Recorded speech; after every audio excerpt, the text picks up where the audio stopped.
شعیب نے خبر دی، انہوں نے بیان کیا کہ ابن شہاب ہر اس بچے کی جو وفات پا گیا ہو نماز جنازہ پڑھتے تھے، اگرچہ وہ حرام ہی کا بچہ کیوں نہ ہو، کیونکہ اس کی پیدائش اسلام کی فطرت پر ہوئی، یعنی اس صورت میں جبکہ اس کے والدین مسلمان ہونے کے دعوے دار ہوں۔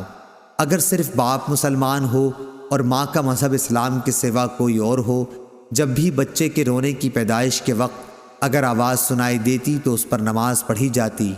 لیکن اگر پیدائش کے وقت کوئی آواز نہ آتی تو اس کی نماز نہیں پڑھی جاتی تھی،